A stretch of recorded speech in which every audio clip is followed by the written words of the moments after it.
আসসালামু আলাইকুম ওয়া রাহমাতুল্লাহ। আসসালামু আলাইকুম ওয়া রাহমাতুল্লাহ। আমি যখন ছাত্র রাজনীতি করি সেই সময় ওনার বাবার সাথে এই পরিবারের সাথে সম্পর্ক স্থাপন হয়, আর সেটা গভীরতা পায় এই সংসদ সদস্য হাত ধরে। এই শোক সন্তপ্ত পরিবার যাতে শোক কেটে উঠে আবারও যাতে স্বাভাবিকভাবে জীবন যাপন করতে পারে, এই দোয়াটা আপনারা আল্লাহর কাছে করবেন। এমন একটি মানুষের জানাজায় দাঁড়িয়েছে যিনি একজন মনে প্রাণে এবং আপাত মস্তক রাজনীতিবিদ ছিলেন এবং বংশীয় ভাবে সেটা। উনি বারবার এই এলাকা থেকে সংসদ সদস্য নির্বাচিত হয়েছেন। এর আগেও উনি ছোটখাটো জনপ্রতিনিধিত্ব করতেন। ওনার মরহুম পিতা চাচা আব্দুল মজিদ তালুকদার সাহেব, তার সঙ্গে আমার পার্লামেন্টে যাওয়ার সৌভাগ্য হয়েছিল। তিনি আমার বাবার বন্ধু এবং আমার বাবার মৃত্যুর পরে আমাকে রাজনীতিতে আনার পিছনে তার অবদান ছিল। খোকা ভাই আব্বা এরা সামনের দিকে রাজনীতি করছেন, আমি পিছনে ছিলাম, মূলত ব্যবসা করছি খয়ের।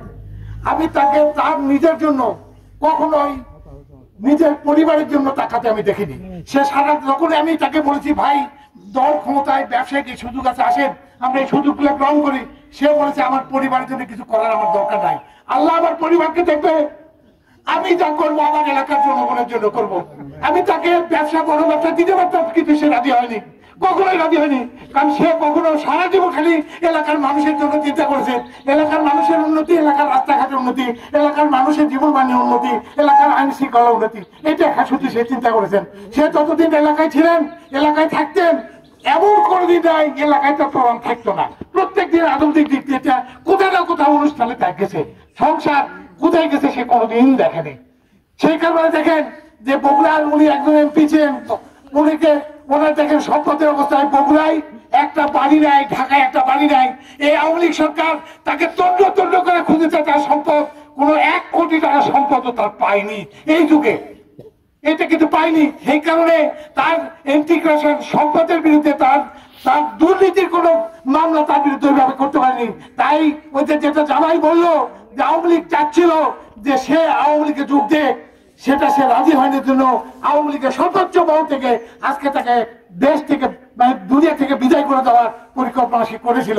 আজকে যাই হোক, আমি কারো গিবত খাবো না, আজকে শুধু আপনাদেরকে বলবো যে আপনারা আসছেন ওনার জন্য।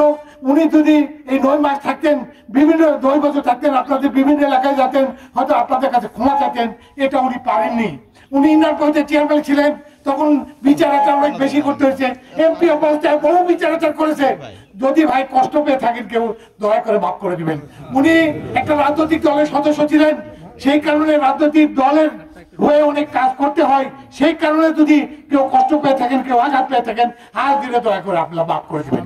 এটা ছাড়া আমার কিছু করার নাই, মাফ করবেন যাতে উনি আল্লাহ সুবহানাহু ওয়া তাআলা তাকে শহীদের দরজা দেন। দীর্ঘদিন ধরে উনি বাড়ি ছাড়া করেছে, 10 বছর 11 বছর ধরে যাবত উনি বাড়িতে আসতে পারেনি। এটা একটা মানুষের জন্য অনেক বড় কষ্ট, জেলে থাকাতে অনেক বড় কষ্ট, এলাকার থেকে বাইরে পড়ে থাকা। জেলে থাকলে একটা স্বাধীন জায়গায় যায়, যাই হোক এই কষ্ট উনি পাইছেন। আজকে আমাদের গ্রাম, আপনাদের কারো ভাই, কারো প্রতিবেশী, কারো মুরব্বী আপনাদের সঙ্গে সবসময় চলাফেরা করছে। উনি ছোট জীবন থেকে চলাফেরা করতে দেও, যদি কাউকে আঘাত দেওয়া থেকে দয়া করে মাফ করে দিবেন। এরপরে যেটা জামাই ইতিমধ্যে বলেছে, যদি উনি ছিলেন কারো আর্থিক ভাবে কেউ যদি তার কাছে কিছু পাওয়া থাকেন, দয়া করে আপনারা বলবেন, আমরা গোটা পরিবার ইনশাল্লাহ এর জন্য আমরা এর ব্যবস্থা করে দেবো। এই বলে আজকে আপনারা আসছেন, বগুড়া থেকে লালু ভাই আসেন, বিভিন্ন নেতৃবৃন্দ আসে, সবাইকে আমার পরিবার থেকে আমরা কৃতজ্ঞতা জানিয়ে শেষ করতে চাই। খোদা হাফেজ, আসসালামু আলাইকুম।